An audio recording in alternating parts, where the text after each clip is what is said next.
بسم الله الرحمن الرحيم الحمد لله رب العالمين والصلاة والسلام على أشرف الأنبياء والمرسلين نبينا محمد وعلى آله وصحبه أجمعين أما بعد. Donc on poursuit Inch'Allah tabaraka wa ta'ala notre lecture du matn Safinat al-Naja Inch'Allah tabaraka wa ta'ala. Donc on s'était arrêté barakallahu fikum, si je ne dis pas de bêtises, on avait vu la dernière fois uniquement l'introduction, al-muqaddimah.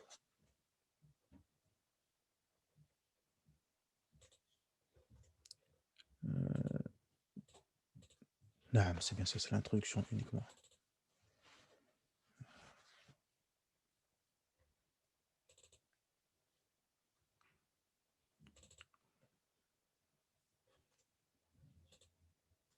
طيب هذه juste partager.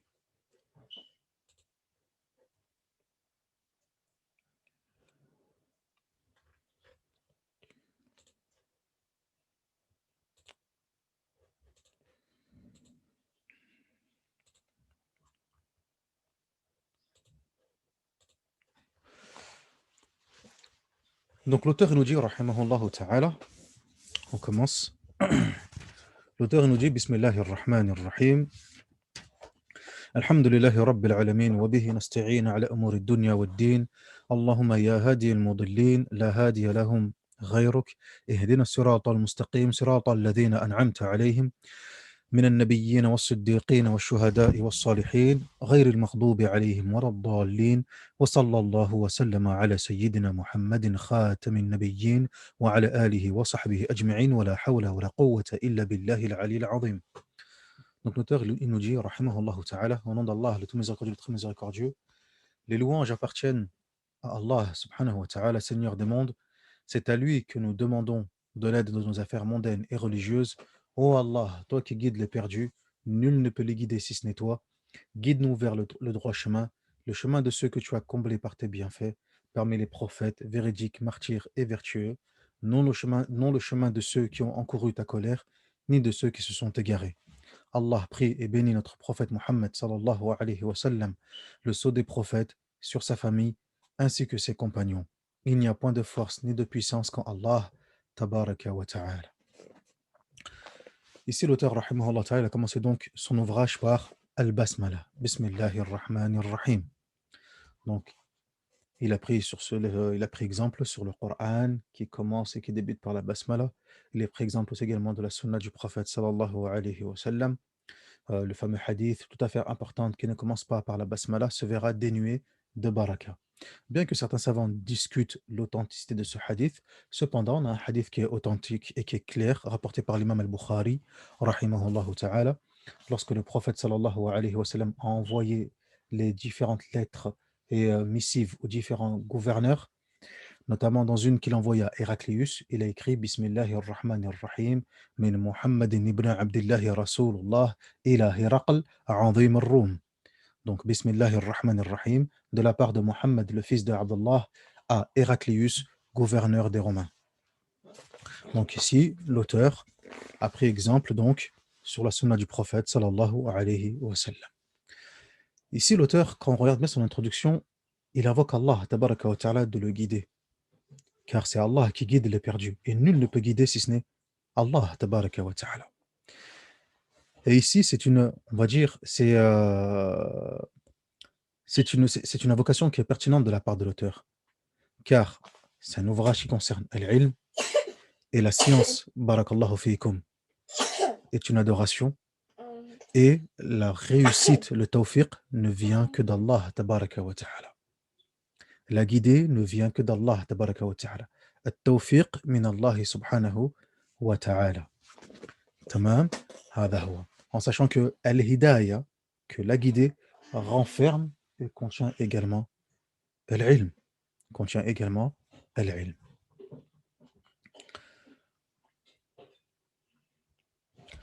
Ensuite, l'auteur, après avoir scandé les louanges d'Allah, tabaraka wa ta'ala, il invoque Allah azza wa jal, dont nous implorons le secours, que ce soit des choses de la vie mondaine ou bien des choses qui concernent la religion. Puis il prie sur le prophète sallallahu alayhi wa sallam en prenant exemple sur la parole d'Allah tabaraka wa ta'ala Inna Allaha wa malaikatahu yusalluna ala al-nabi ya ayyuhalladhina amanu Sallu alayhi wa sallimu taslima.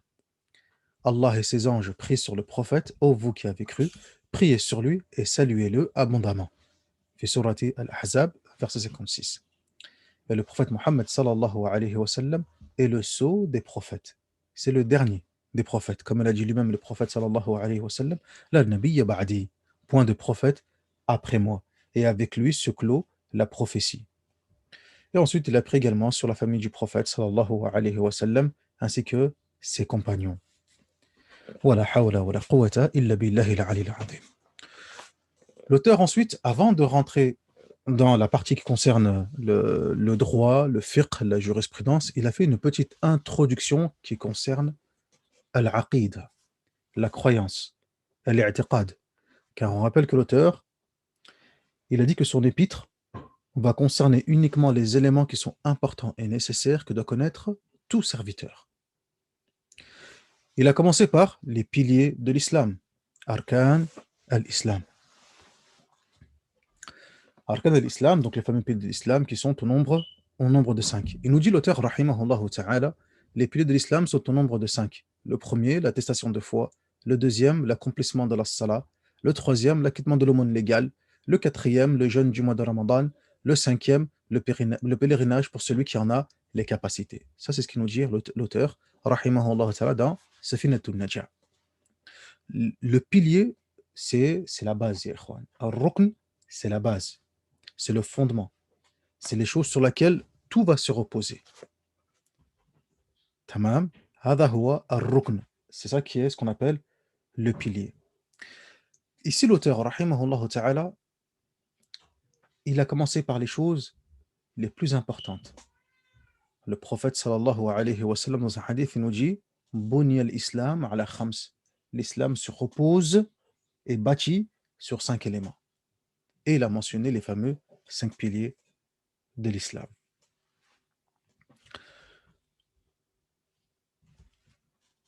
L'islam, dans son sens linguistique, l'uratan, c'est la soumission. Al-istislam. L'islam, dans son sens linguistique, qu'est-ce que ça veut dire? L'islam, c'est tout simplement la soumission. Tout simplement la soumission. Dans le sens religieux, et ça on le voit sur le PDF qui est envoyé, dans son sens religieux, c'est la soumission à Allah tabaraka wa ta'ala par le biais du tawhid et en lui obéissant et en se désavouant du polythéisme et de ses adeptes. Donc quand on parle de l'islam en tant que religion, c'est cela. C'est al-istislamu lillah bit-tawhid wa l'inqiyad lahu bit-ta'a wal bara'atu min ash-shirki wa ahlihi. La soumission à Allah par le biais du tawhid en lui obéissant et en se désavouant du polythéisme et de ses adeptes. Et cet islam-là est l'islam de l'ensemble des prophètes et des messagers. Tous les prophètes et les messagers, de Adam alayhi salam, et la Nabiyina Muhammad sallallahu alayhi wa sallam sont venus avec cet islam, cette religion. C'est pour ça que les ulama parlent que l'islam a deux sens. Un sens général et un sens particulier. Le sens général qui va regrouper l'ensemble des anciennes prédications prophétiques, et enfin cet islam particulier qui concerne uniquement la religion islamique que nous connaissons. Ensuite, l'auteur, donc, dans les piliers de l'islam, on voit le premier pilier qui est la shahada. Donc ici, dans le PDF que vous avez sous les yeux, on a développé un petit peu en mentionnant que l'attestation de foi, donc la ilaha illallah.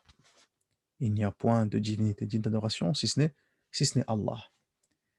Cette parole est lourde. La ilaha illallah. C'est le premier pilier de l'islam. Et c'est la première chose que le serviteur doit connaître. La première chose. Comme il nous dit Ibn Raslan, rahimahullah ta'ala, dans son poème, أول واجب على الإنسان معرفة الإله باستقال والنطق بشهادتين اعتبرا لصحة الإيمان ممن قدر. La première chose obligatoire qui incombe à l'homme, c'est connaître Allah tabaraka wa ta'ala avec certitude.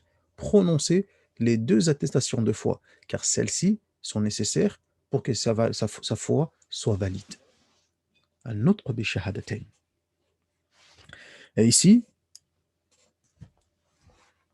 ça nous fait un petit rappel rapide mais important, c'est pourquoi nous apprenons donc notre religion. On a dit que la religion, ad-din, barakallahu fikum, l'apprentissage est une adoration, c'est une ibad, comme n'importe quelle adoration. Et comme n'importe quelle adoration, barakallahu fikum, pour que celle-ci soit acceptée auprès d'Allah, tabaraka wa ta'ala, il faut que celle-ci soit vouée exclusivement à Allah subhanahu wa ta'ala, al-ikhlas. Donc ici, on en profite pour faire un rappel et se rappeler que si nous apprenons notre religion, c'est pour adorer Allah tabaraka wa ta'ala avec clairvoyance, avec science, c'est pour se rapprocher de lui subhanahu wa ta'ala et pour lui vouer un culte sincère et exclusif subhanahu wa ta'ala. Tamam? Hada huwa. Cette attestation de foi, al-shahada, on a vu, comme c'est mentionné sur le PDF, il y a des conditions pour que cette parole elle soit valide. C'est bien beau de dire la ilaha illallah, mais à quel moment cette parole elle peut nous être utile et profitable? Les ulama nous disent que cette parole-là, elle a 7 conditions importantes. La science, connaître le sens de cette parole. Qu'est-ce que ça veut dire? La certitude, al-yaqin, quand on la prononce, quand on prononce cette parole, quand on dit la ilaha illallah, il faut qu'on soit convaincu, qu'on ait la certitude que, na'am, il n'y a point de divinité, digne d'adoration, si ce n'est Allah. Accepter ce qui découle de cette parole, c'est-à-dire vouer un culte exclusif à Allah, al-qaboul. As-sidq, être véridique dans ce que nous disons, être sincère, al-ikhlas. L'amour, aimer ce que cela implique, aimer Allah tabaraka wa ta'ala, et se soumettre à cela. العلم واليقين والقبول والانقياد فدر ما أقول والصدق والإخلاص والمحبة وفقك الله لما أحبه كما قال الحافظ الحكمي في سلم الوصول. طيب. المهم, nous, ce qui nous intéresse surtout, c'est 3 choses essentielles. 3 points essentiels qui nous intéressent grandement. C'est ce qu'on a évoqué ici. Prononcer cette parole, connaître le sens de cette parole, mettre en pratique ce qu'implique cette parole. Allez, nous, à notre niveau, c'est ce qui nous intéresse, c'est ce qui est le plus important sur le sujet. النطق بها والعلم بمعناها والعمل بمقتضاها. Donc la prononcer, la shahada, il faut la prononcer, il faut dire la ilaha illallah. Tamam, ya ayyuhan nas, il disait le prophète sallallahu alayhi wa sallam, ya ayyuhan nas, qulu la ilaha illallah tuflihu. Dites la ilaha illallah et vous aurez la félicité. Donc il faut la prononcer. Connaître le sens de cette parole. Connaître le sens de cette parole. Qu'est-ce que cette parole implique? Tamam, et c'est ça le sens de shahada. Illa man shahida bil haqqi wa hum ya'lamun. Excepté ceux qui ont attesté de l'attestation de vérité tout en connaissant le sens de celle-ci. Wa hum ya'lamun. Et le sens de cette parole de la ilaha illallah, comme il dit l'auteur lui-même, on le verra dans le matn, Cheikh Salim, il le dit lui-même un peu plus loin, rahimahullah ta'ala, c'est la ma'bouda bihaqqin illallah. Nul ne mérite véritablement l'adoration si ce n'est Allah. Ça, c'est le sens de cette parole. Ça ne veut pas dire tout simplement qu'il n'y a point de divinité, si ce n'est Allah. Non, ce n'est pas le sens littéral. Car des divinités, il y en a plein. Comme dit Allah dans le Coran, La tadharunna alihatakum, la tadharunna waddan, wala suwa'an, wala yaghouth wa ya'uq wa nasra, faqad adallu kathira. Fi surat Nuh. Ne délaissez pas vos divinités. Ne délaissez pas waddan, wala suwa'an, wala yaghouth wa ya'uq wa nasra. Tout ça était des divinités adorées en dehors d'Allah tabaraka wa ta'ala, mais des fausses divinités. ذلك بأن الله هو الحق وأن ما يدعون من دونه هو الباطل وأن الله هو العلي الكبير. Tout ceci car Allah c'est lui la vérité et ceux qui invoquent en dehors de lui c'est le faux et Allah c'est lui le très haut, le très grand. Donc le sens de cette parole c'est nul ne mérite véritablement l'adoration si ce n'est Allah. Mettre en pratique ce qu'implique cette parole. Cette parole implique quoi donc? Que c'est Allah, l'unique, sans associé, qui mérite l'adoration. Donc je dois vouer un culte exclusif à Allah, tabaraka wa ta'ala. et non pas adorer un autre qu'Allah tabaraka wa ta'ala. Iyyaka na'bud wa iyyaka nasta'in. C'est toi que nous adorons, toi seul. Et c'est toi que nous implorons le secours. Donc, toute adoration doit être vouée à Allah exclusivement, seul, l'unique, sans associé, subhanahu wa ta'ala. Deuxième pilier, as-salah. Deuxième pilier, as-salah. L'auteur il dit exactement iqamu salah wa iqamu as-salah. Wal iqama, c'est la persévérance et la continuité. Donc il n'a pas dit tout simplement le fait de faire la salah. Et ça c'est tiré du hadith. Iqamu salah, c'est-à-dire la persévérance dans la salah, la persévérance et la continuité. Mais pas uniquement le faire une fois ou deux fois, etc. Là, ce qui est demandé, c'est d'être continu et d'être persévérant dans l'accomplissement de cette prière. Le terme salah, le terme as-salah, louratan, dans son sens linguistique, ça signifie l'invocation. Ad-du'a. Ça signifie ad-du'a. Tamam. Comme dans le verset, خذ من أموالهم صدقة تطهرهم بها وتزكيهم وصل عليهم إن صلاتك سكن لهم. Prends de leur argent une part, une aumône, un impôt, afin de les purifier, et prie sur eux. وَصَلِّ عَلَيْهِمْ إِنَّ صَلَاتَكَ. Et certes, ta prière, إِنَّ صَلَاتَكَ سَكَنٌ لَهُمْ, est un apaisement pour eux. Ici, le sens de prier, c'est et invoque pour eux. Le sens est invoque pour eux. Dans le sens religieux, c'est quoi la salat? Qu'est-ce que c'est que la prière? Comme dit l'imam Rafi'i, rahimahullah ta'ala, c'est un ensemble de paroles, une adoration composée d'un ensemble de paroles et d'actes précis qui débute par le takbir et qui se termine par le taslim. Ça, c'est la salat. Troisième pilier, az-zaka. L'auteur nous dit wa ita'u az-zaka, et l'acquittement de la zaka. Az-zaka, dans son sens linguistique, fil lugha, ça signifie la purification. C'est le fait de purifier. Az-zaka, c'est le fait de purifier. هذه هي الزكاة. تمام. قد أفلح من زكاها. A certes réussi, obtenu la félicité, celui qui a purifié son âme. قد أفلح من زكاها. Celui qui a purifié son âme, zakkaha. Tamam. Jayyid. Donc, az-zaka, c'est purifier. On a nommé justement le prélèvement de l'impôt az-zaka, car celui-ci permet de purifier l'argent. Purifier tes biens. Voilà pourquoi c'était nommé ainsi, az-zaka. Donc, et dans la législation, c'est le fait de quoi donc? C'est l'impôt légal prélevé à ceux qui ont atteint le montant légal et pour le donner, le distribuer aux ayants droit.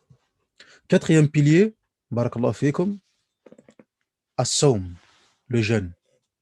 Sawm Ramadan. As-sawm, le jeûne, littéralement, dans son sens linguistique, ça signifie al-imsak. Al-imsak, le simple fait de s'abstenir. En langue arabe, quand on dit jeûne, sawm, ça veut tout simplement dire al-imsak, s'abstenir, l'abstention, l'abstinence. Comme dans le verset Inni nadartu lirrahmani sawma falan ukallima al-yawma insiya. Comme elle dit Maryam, comme nous rapporte Allah tabaraka wa ta'ala, nous informe concernant Maryam alayhi salam. J'ai certes fait un vœu solennel au tout miséricordieux de m'abstenir. Sawma, je ne parlerai à aucun homme aujourd'hui. Falan ukallima al-yawma insiya. Donc elle a fait vœu d'abstinence. Sawm. Hadha huwa. Ensuite, le jeûne, comme vous connaissez tous, le jeûne, c'est le fait de s'abstenir de quelque chose de bien précis, d'une façon précise, avec une intention. Donc quelque chose de précis, nourriture, boisson, relations charnelles, etc., tout ce qui rend le jeûne, d'une façon précise, du lever de l'aube jusqu'au coucher du soleil, avec une intention. Enfin, cinquième pilier, al-hajj, le pèlerinage. Al-hajju, fil lugha al-qasd. Le hajj, dans son sens linguistique, signifie le but, l'objectif, al-qasd. Dans ce sens religieux, barakallahu fikum, c'est le simple fait de se rendre à la maison sacrée dans le but d'accomplir les rites, pour celui qui en a les moyens et les capacités de s'y rendre. هذا هو الحج. تمام. Ensuite, l'auteur il poursuit rahimahullahu ta'ala avec les piliers de la foi. Arkan al-iman, que je vais rajouter inshallah tabaraka wa ta'ala.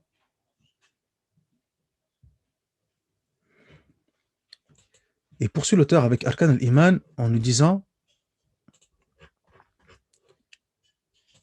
il dit faslun arkan al-iman sittatun.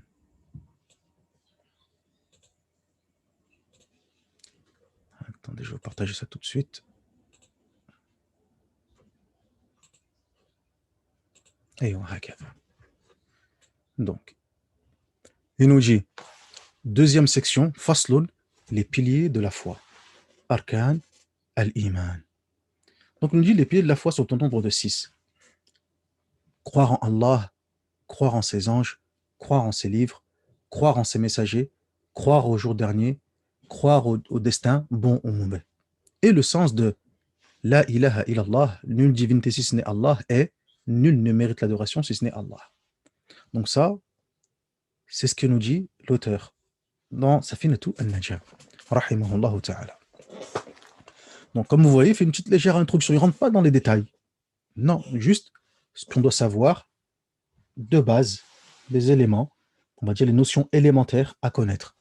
Donc il a commencé par les piliers de l'islam, et il poursuit avec les piliers de la foi al-iman, la foi. La foi al-iman,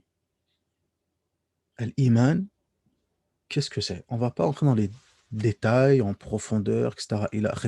On va juste voir son sens religieux. Quand on dit al-iman, la foi, c'est 5 choses. La croyance avec le cœur, la parole avec la langue, la mise en pratique avec les membres du corps. Elle augmente avec l'obéissance et elle diminue avec la désobéissance. Ça, c'est al-iman. On ne va pas aller plus loin, car on n'est pas dans un cours de aqidah, de croyance, etc. Donc, on ne va pas plus loin. C'est tout ce que nous disons concernant al-iman. Hadawa. Al-iman, croyance avec le cœur, c'est quelque chose qui est dans le cœur, qu'on croit. C'est notre cœur, on le croit. On le prononce également avec la langue. Qawlun bil lisan. On met également en pratique nos convictions, sans quoi nous croyons. Cette foi, elle augmente aussi également lorsqu'on obéit, elle augmente. Notre foi, elle augmente. Et notre foi aussi également, elle diminue. Et ça, à ce niveau-là, il y a consensus des a'imma, comme l'a rapporté l'imam al-Shafi'i lui-même, rahimahullah ta'ala. L'imam al-Shafi'i lui-même a donné cette définition, comme le rapporte l'imam al-Lalaka'i dans Sharh Usul i'tiqad Ahl Sunnati wal Jama'a. La foi, elle comporte des piliers. La foi comporte des piliers, tout comme l'islam comporte des piliers. Et tout ce qui est mentionné ici, c'est tiré d'un hadith que vous connaissez tous, le fameux hadith qu'on appelle hadith Jibril alayhi salam. Lorsque Jibril est venu voir le prophète sallallahu alayhi wa sallam, et il lui a dit, Ya Muhammad, akhbirni an l'islam. Oh Muhammad, informe-moi de l'islam. Et le prophète sallallahu alayhi wa sallam lui a répondu que l'islam, c'est le fait de l'attestation de foi, l'accomplissement de la salat, de la zakat, etc. Il lui a dit, sadaqta, tu as dit vrai.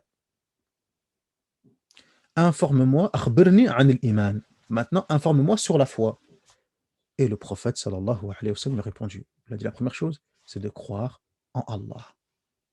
Croire en Allah. Croire en Allah. Qu'est-ce que ça implique?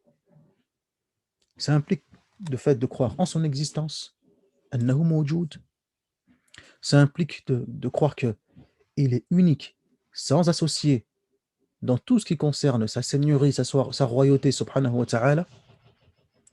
Le fait de croire qu'il est unique, sans associé, dans tout ce qu'il mérite comme adoration, dans la divinité, dans l'adoration, subhanahu wa ta'ala, tayyib, et également ce qui concerne les noms et attributs d'Allah tabaraka wa ta'ala. Tout ceci concerne al-iman. Encore une fois, on ne développe pas, euh, c'est pas le sujet et c'est pas notre niveau. Ala kulli hal. Nous, on se contente de voir ce qui concerne notre niveau. Walhamdulillahi Rabbil Alamin. Donc tout ça concerne al-iman billah. Deuxième point, al-iman bil malaika. Croire en ses anges. Qu'est-ce que cela implique, Ikhwan? Cela implique le fait de croire que Allah tabaraka wa ta'ala, a créé des anges, créé de lumière, qui ne désobéissent pas à Allah tabaraka wa ta'ala, et qui exécutent ses ordres. Tamam? La ya'asuna Allah ma amarahum wa yaf'aluna ma yu'marun. Ils ne désobéissent pas à Allah tabaraka wa ta'ala et exécutent les ordres d'Allah tabaraka wa ta'ala. Il faut croire aux anges de manière générale, du fait que Allah a créé des anges, mawjoudoun, bihamdillahi rabbil alamin, et également de façon précise et détaillée lorsque ceux-ci sont évoqués. Par exemple, un ange, il y a un ange qui s'appelle Jibril alayhi salam, il y a un ange qui s'appelle Mikaïl alayhi salam, wa hakadha. Ceux dont on connaît les noms ou bien les fonctions, comme l'ange de la mort, etc., on y croit. Et le reste, on y croit de façon générale, tout simplement. Jayyid, hada huwa. Et nous disons la même chose, pour pas être trop long, nous disons exactement la même chose concernant la croyance pour les livres. On sait qu'il y a des livres qui ont été descendus. On sait. On y croit de façon générale. Et on croit à ceux qui ont été nommés, comme l'Évangile, comme la Torah, comme le Zabour, les psaumes de Daoud, alayhi salam, etc. Jamil, Mumtaz. Quatrième point, croire en ses messagers. Croire aux messagers qui ont été envoyés par Allah tabaraka wa ta'ala. Exactement la même chose. Nous disons exactement la même chose que pour les livres, que pour les malaïkas. On y croit de façon générale. Il y a eu des messagers et des prophètes, même si certains ulama euh, ont mentionné certains chiffres, etc. On y croit qu'il y a des messagers. Ça, on le sait, on en est sûr. Ceux qui ont été nommés, comme Isa alayhi salam, comme Moussa alayhi salam, comme Nuh alayhi salam, on y croit de façon détaillée et précise. Ceux qui n'ont pas été nommés, on n'en sait rien, wallahu a'lam, mais on sait qu'il y a eu un nombre de messagers et on sait qu'Allah tabaraka wa ta'ala a envoyé à chaque communauté un messager, car il a dit وَلَقَدْ بَعَثْنَا فِي كُلِّ أُمَّةٍ رَسُولًا أَنِ اعْبُدُوا اللَّهَ وَاجْتَنِبُوا الطَّاغُوتَ. Et nous avons envoyé à chaque communauté un messager pour leur dire adorez Allah et écartez-vous du taghut. طيب, هذا هو. Croire, cinquième pilier de la foi, croire au jour dernier.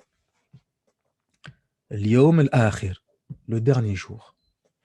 Donc on sait très bien qu'en tant que musulman, il y aura un dernier jour. Il y aura un jour dernier. L'yawm al-akhir. Et que ce dernier jour comporte plusieurs noms. Le jour de la résurrection, le jour où tout le monde sera debout. يوم يقوم الناس لرب العالمين. يوم القيامة. يوم الدين, le jour de la rétribution. يوم الحساب, le jour des comptes. Tamam. Aïwa. Tout cela nous parle d'un seul et même jour, le jour du jugement. Tamam. Un jour qui ne connaîtra pas de nuit. Tayyib.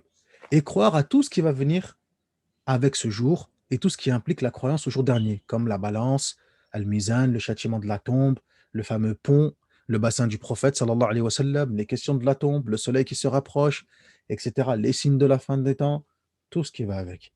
Tous ces points-là sont détaillés dans les livres qui traitent de la croyance, du dogme et du credo. Mais de façon générale, voilà, c'est un point de la foi et un point auquel il faut y croire, que chaque musulman se doit de croire à ces choses-là et à ces points-là. هذا مهم جدا.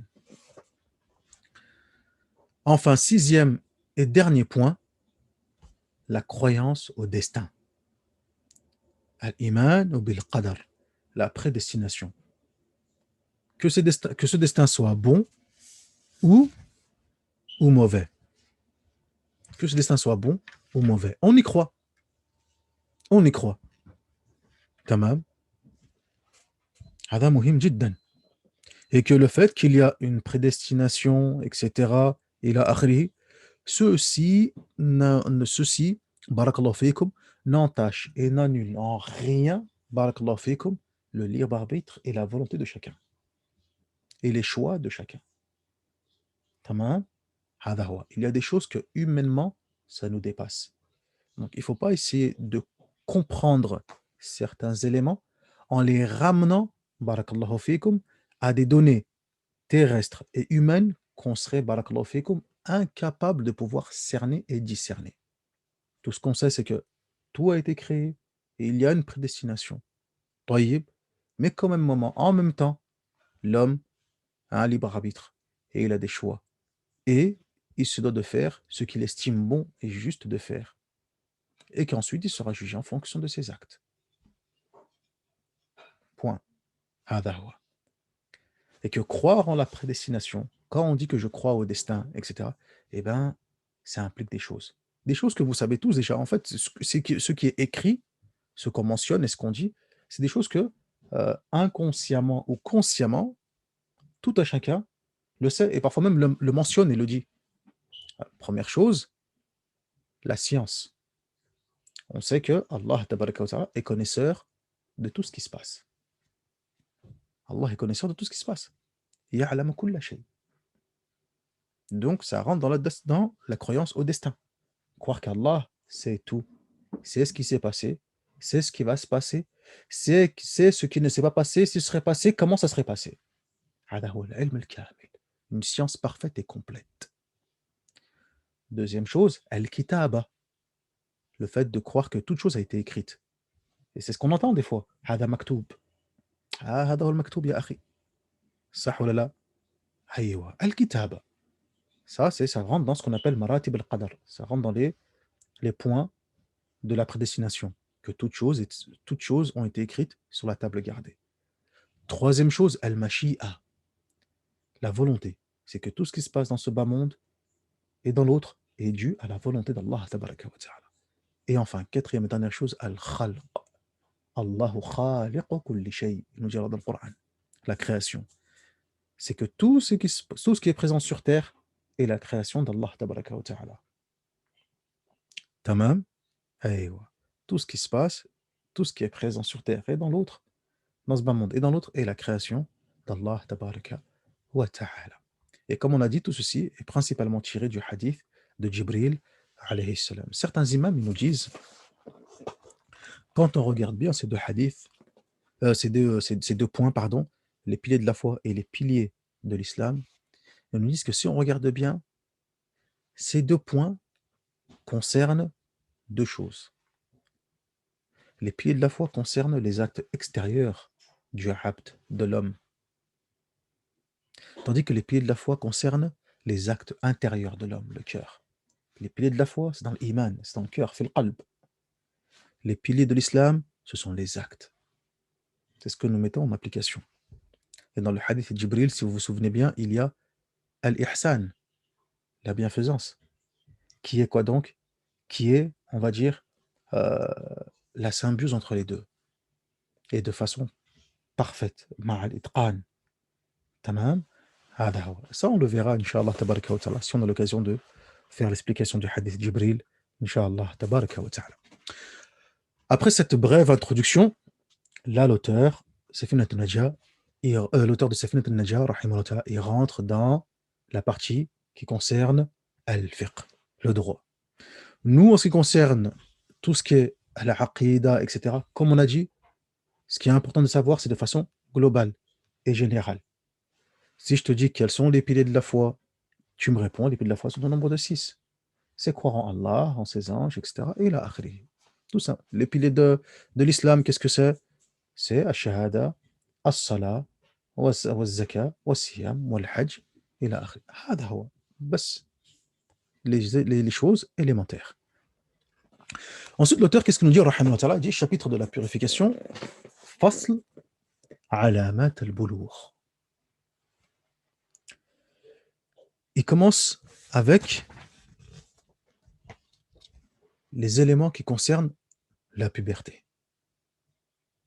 Généralement, ya ikhwan, quand on regarde les différents livres qui traitent du droit, du fiqh, etc., généralement, ils ne commencent pas par la puberté.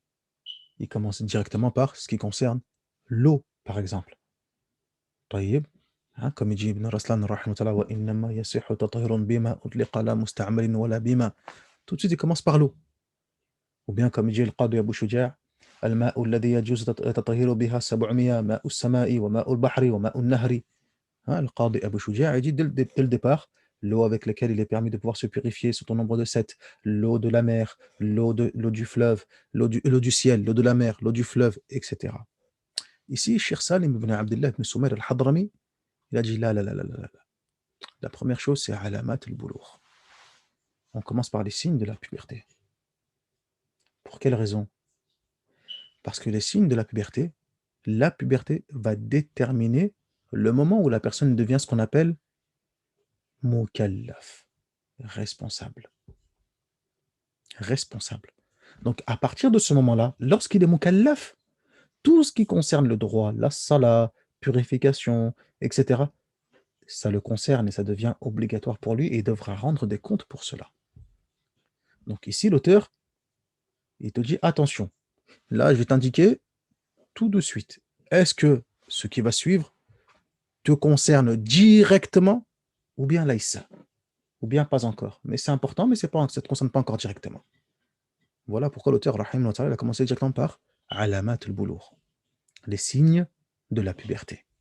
Wa hada muhim, c'est important, ça. Hein, pour ceux qui ont des enfants, etc. Il se pose la question. Toi, ma fille, elle commence à grandir, mon fils, il commence à grandir, oh, etc. Comment ça se passe? Est-ce que ça, il est pubère? Il n'est pas pubère? On est là, on est à l'affût, etc. Bon, alors, elle te dit quelque chose, il y a quelque chose? Non, pas encore, pas encore. Oh, ok, d'accord. Donc, c'est important de savoir ces éléments-là. À quel moment la personne devient pubère? À quel moment la personne devra rendre des comptes en fonction de par rapport à ses actes et les prescriptions religieuses. Il nous dit l'auteur, rahimahullah ta'ala, il nous dit alamat al-bulugh thalath. Les signes de la puberté sont au nombre de 3. Tamam. Aïwa. Les signes de la puberté sont au nombre de 3. Parce que le mukallaf, celui qui est mukallaf, qui est responsable, il doit remplir 2 conditions. Doué de raison, al-aqil, et la deuxième condition c'est quoi? Al-baligh, être pubère. Donc là, j'ai quelqu'un devant moi, j'ai un enfant, il est aqil, il est doué de raison. Ma'aqoul, il n'est pas majnoun, il n'est pas fou, etc. Maintenant, est-ce qu'il est pubère ou non? Ah, je regarde. Qu'est-ce qu'il me dit le cheikh? Le cheikh il me dit وعلامات البلوغ 3 تمام 15 سنة في الذكر والأنثى والاحتلام في الذكر والأنثى ل9 سنين والحيض في الأنثى ل9 سنين. Il me dit il y a 3 choses. La première, avoir 15 ans révolus, pour les garçons comme pour les filles. Ok. Deuxième, après émission de liquide séminal, à partir de 9 ans, aussi bien pour les garçons que les filles. Oui, d'accord. Troisième, les menstrues pour les filles à partir de 9 ans. Ça, ce sont les 3 signes de la puberté. 3, pas 4. 3, pas 5. هكذا عندنا في المذهب. عندنا في المذهب عند الشافعية uniquement 3 choses permettent de déterminer si la personne en face de nous est pubère ou non. طيب, Jamil. En sachant que il n'est pas nécessaire que les 3 soient présentes. Un seul signe suffit. D'où le terme signe, alama. Donc le signe, c'est quoi? Donc c'est l'élément qui, s'il est présent, va impliquer forcément la présence de la puberté. هذه هي العلامة. تمام؟ هذه هي العلامة. Donc, le premier, 15 ans.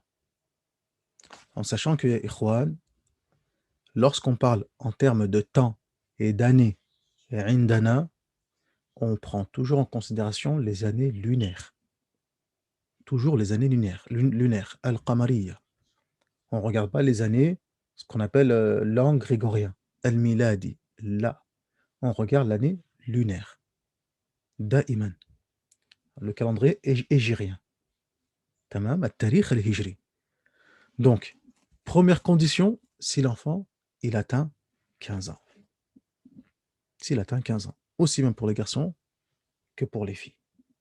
Donc, si le garçon ou la fille a 15 ans, il est automatiquement pubère. Bittifaq. Et ce, à l'unanimité. Et ce, à l'unanimité. Jaïd, Mumtaz. Deuxième élément,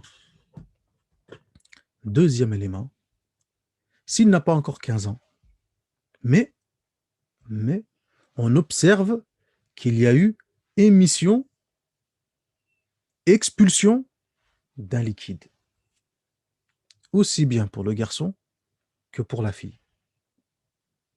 Et ce, à partir de 9 ans, et non pas en dessous. Et non pas en dessous. À partir de 9 ans. Alors là, ils sont considérés également comme étant pubères. Lakin, attention, de quel liquide parle-t-on? De quel liquide parle-t-on? Tamam? Aïwa. يقولون الفقهاء, ce n'est pas n'importe quel liquide. Là, on parle de ihtilam. Donc, on parle duquel? Du mani. On parle, barakallahu fikum, du liquide séminal. On parle du sperme, barakallahu fikum, et de rien d'autre. Si celui-ci, il n'est pas présent, n'importe quel autre liquide qui peut être expulsé ou autre n'est pas pris en compte. N'importe lequel, celui-ci n'est pas pris en compte. Tamam, il ne nous regarde pas. Celui-ci ne concerne pas, barakallahu fikum, le signe de la puberté. Tamam, ce qui concerne la puberté, c'est uniquement le liquide séminal. Celui-là. Et rien d'autre. Tayyib, Jamil. Donc ça c'est important. Car une fois, un frère m'a posé la question. Il m'a dit, Akhi, mon fils, il m'a dit, voilà, il s'est rendu aux toilettes. Et quand il s'est rendu aux toilettes pour faire ses besoins, etc., eh ben, il a vu que voilà, il y avait un liquide transparent, etc. Il a akhrihi, est-ce que. Je dis là, akhi, ça, ce n'est pas le liquide séminal. Ça, ce n'est pas le. Comment on dit? Ce n'est pas le sperme al-mani. Al-mani, ce n'est pas cela. Tamam? Adawa. Quand il y aura celui-ci, quand il y aura al-mani, là, il sera considéré comme étant pubère, Inch'Allah, tabaraka wa ta'ala, walhamdulillah rabbil alamin. Mais avant celui-ci, non. Tamam? Avant celui-ci, non. Là, une autre question se pose. C'est, eh ben, comment je peux reconnaître celui-ci? Tamam? D'où la question du frère. Il me dit, ah, il y a eu ceci, cela, donc comment reconnaître celui-ci? Les ulama nous disent, tamam? Les ulama nous disent, barakallahu fikum, c'est un liquide qui sort, yakhruj bi tadaffuq. C'est-à-dire celui-ci, il est expulsé, il est éjecté. Tamam? Aïwa.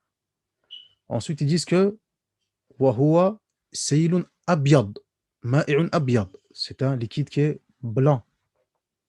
Ensuite, ils disent que wa lahu ra'ihatu kara'ihatu al-bayd. Et ils disent qu'il a une odeur comme l'odeur un petit peu de l'œuf. هكذا. تمام؟ هكذا يقولون الفقهاء. Voilà ce que disent les fuqaha sur celui-ci. Donc, si on a cela, tamam, avec ces signes-là, etc., fahuwa al-mani. C'est le mani. Et donc, la personne, elle est pubère. Walhamdulillahi rabbil alamin. Tayyib. Les fuqaha disent qu'il faut qu'il y ait expulsion de celui-ci. Si le liquide n'est pas expulsé, la personne n'est pas considérée comme étant pubère. Et il faut qu'il y ait expulsion de celui-ci. C'est l'expulsion de celui-ci qui implique que la personne devienne pubère, qui implique que la personne doit faire son ghusl, le grand lavage, etc. Comme dans le hadith du prophète sallallahu alayhi wa sallam, lorsque Salama elle est venue interroger le prophète sallallahu alayhi wa sallam, lorsqu'il a dit, si une femme voit ce que peuvent voir certains hommes durant un rêve, est-ce qu'elle doit faire son grand lavage? Le prophète sallallahu alayhi wa sallam, qu'est-ce qu'il a dit? Il a dit, Na'am idha ra'atil ma'. Oui, si elle a vu du liquide. Donc, s'il y a eu expulsion de celui-ci. Donc, s'il y a eu expulsion, naam. Si la personne sent que, oui, ça bouge, ça, on dirait que ça, hop, hop, il a akhrihi, peu importe. Tant que c'est pas expulsé, ce n'est pas un signe. Et ça, c'est ce que dit Cheikh al-Islam Zakaria al-Ansari et également euh, Ibn Hajar, rahimahullahu ta'ala. Jamil. Ensuite, c'est à partir de 9 ans. C'est à partir de 9 ans et pas avant. À partir de 9 ans et pas avant. Comme l'a dit encore une fois Cheikh al-Islam Zakaria al-Ansari, rahimahullah ta'ala, et Ibn Hajar al-Haytami, rahimahullahu ta'ala. Donc, ça c'est pour le deuxième point. Ce point-là, il est clair, alhamdulillah. On peut passer au troisième. Troisième point, qu'est-ce qu'ils nous disent les fuqaha? Ils nous disent al-hayd, les menstrues, pour la fille à partir de 9 ans. À partir de 9 ans. Tamam, jayid. Donc si l'enfant, la petite fille, à partir de 9 ans, elle a ses menstrues, alors elle devient pubère. Alors elle devient pubère. Hein, les menstrues, pas la peine d'expliquer ce que c'est, hein, c'est un sang naturel, etc., qui arrive à un moment bien précis, alors que la personne, la femme est en bonne santé. Ala sabil as-sihha. Donc c'est pas une maladie, c'est pas un problème. C'est tout à fait naturel. Barakallahu fikum, concernant les 15 ans, les fuqaha, ils ont dit à 15 ans, révolu, net, précis, à l'unanimité. Pour le premier point. Concernant le deuxième point, pour l'expulsion de liquide séminal, à 9 ans, les fuqaha, ils ont dit à 9 ans, révolu également. Notamment, c'est la position de Cheikh al-Islam et d'Ibn Hajar. Quand je précise des noms, c'est que je ne veux pas rentrer dans le détail, mais c'est que au sein du madhab, il y a débat sur le sujet. Mais comme on n'est pas là pour aller plus loin, donc juste le fait de mentionner quelques noms, c'est pour indiquer qu'il y a eu débat. Mais nous, on se base uniquement sur cela. Donc, pour le deuxième point, c'est à partir de 9 ans aussi également révolu. Selon, comme l'a mentionné Cheikh al-Islam Zakaria al-Ansari et Ibn Hajar al-Haytami, rahmatullah alayhim. Concernant les menstrues, ici, c'est approximatif. Taqribiyya. C'est approximatif. Donc, 15 ans, révolu. 9 ans, révolu. Selon Ibn Hajar et Cheikh al-Islam. Les menstrues, c'est approximatif. Taqribiyya. Taqribiyya, approximatif, mais quand même avec une petite marge uniquement de 16 jours. Donc, si la petite fille, elle n'a pas encore tout à fait 9 ans, et elle a eu ses menstrues quelque peu avant, mais c'est en dessous de 16 jours, alors ce sont ses menstrues. Al-hayd. Alors ce sont ses menstrues. On va considérer cela comme étant ses menstrues, et on la considère comme étant pubère, Inch'Allah, tabaraka wa ta'ala. Tant que c'est en dessous de Doun 16 يوم. Mashi, on reprend, Inch'Allah, tabaraka wa ta'ala. Et nous dit l'auteur, rahimahullah ta'ala, les signes de la puberté sont au nombre de 3. L'auteur, il a commencé par les signes de la puberté, car la puberté détermine si la personne devient ce qu'on appelle mukallaf. Car pour être mukallaf, il faut 2 conditions. Être doué de raison, aqil, et être baligh, pubère. L'auteur, il nous dit, il y a uniquement 3 conditions.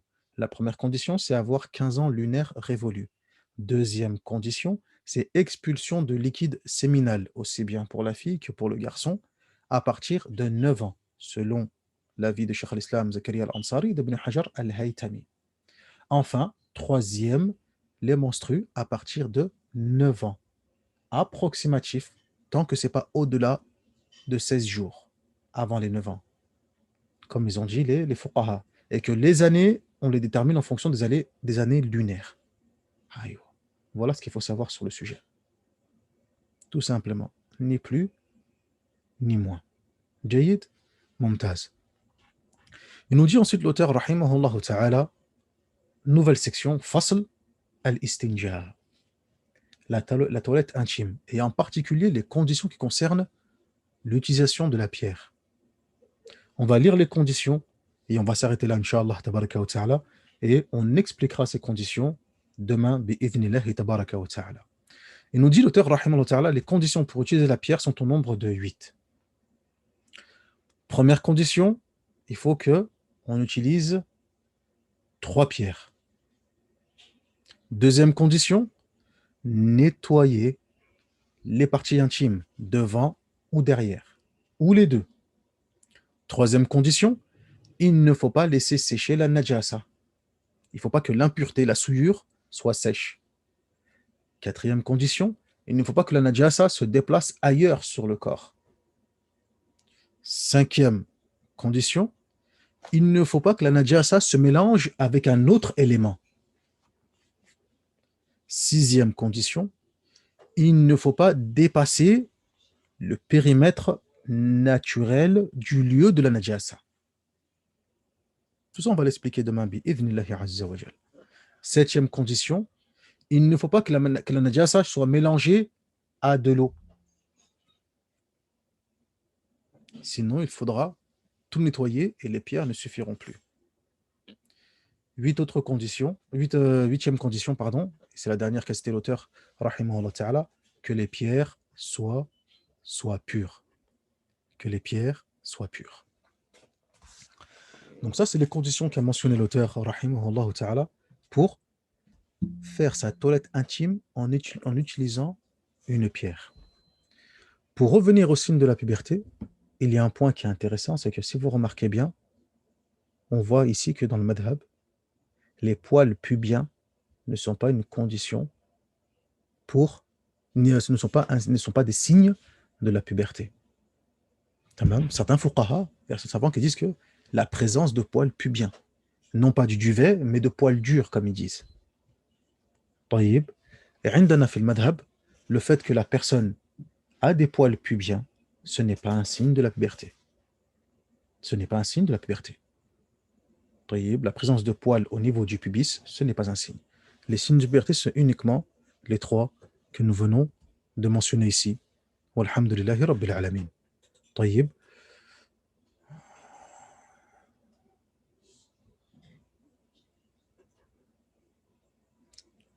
أيوة جيد. نكتفي بهذا إن شاء الله تبارك وتعالى. On va s'arrêter là, il y a eu 2-3 questions ici. طيب, on va regarder ça بإذن الله عز وجل. Et on poursuivra demain, Inch'Allah, tabaraka wa ta'ala, avec la suite concernant les conditions d'utilisation de la pierre.